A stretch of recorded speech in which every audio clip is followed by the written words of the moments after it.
Do not skip this video.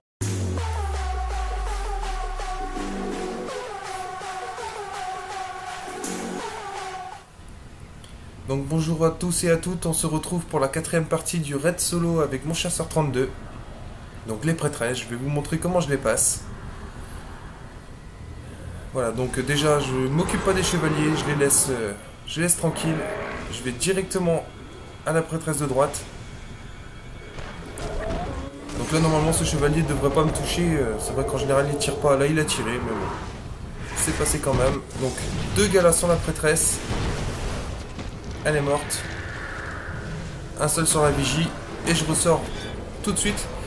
Je vais assez loin, vous allez le voir, je vais carrément au milieu, là où est Kropta, au niveau du boss. Pourquoi? Parce que les boules de la vigie peuvent me choper assez loin. Donc je retourne de l'autre côté, côté gauche maintenant, pour faire exactement la même chose.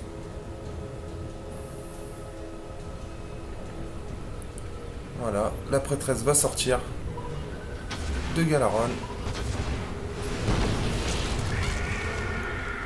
Toujours rester en saut pour pas se faire cutter par les chevaliers. Alors ça arrive hein, qu'ils vous mettent des coups d'épée. Mais ça vous mettra rouge, mais si vous restez à terre, vous serez mort. Ça c'est clair, donc toujours être en hauteur.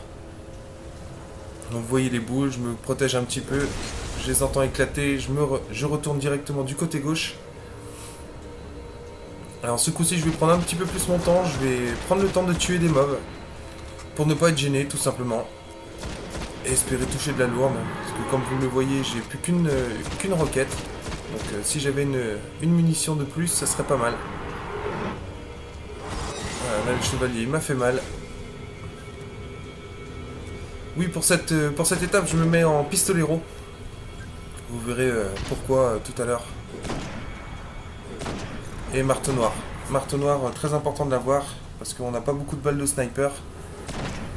L'avantage du marteau noir, c'est de pouvoir enchaîner des tire-têtes et de conserver ses munitions. Donc c'est vrai que c'est pas mal comme amélioration.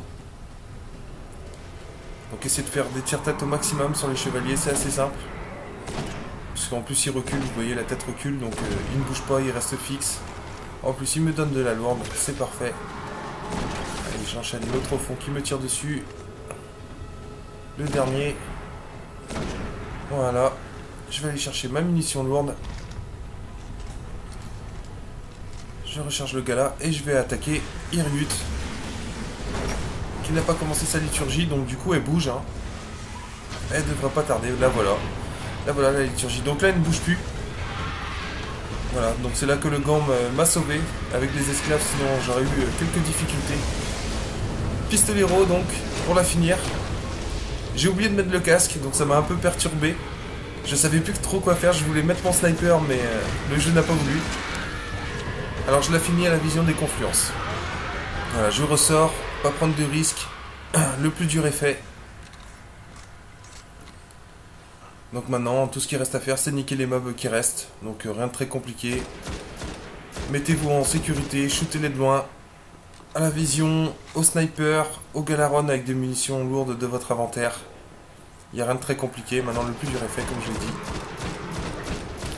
Donc voilà. Voilà pour l'étape des prêtresses. Je vais pas vous laisser jusqu'au bout parce que du coup, ça prend du temps. Ça prend du temps de les tuer tout seul. Donc je pense que tout le monde est capable de le faire. Donc ça sert à rien que j'aille jusqu'au bout. Donc voilà pour l'étape des prêtresses. L'étape du boss, je ne l'ai pas encore fini. C'était la première fois que je faisais le raid de Kropta solo. Donc j'ai réussi à mettre le boss aux 3 quarts de sa vie, mais j'ai pas encore réussi à le faire tomber.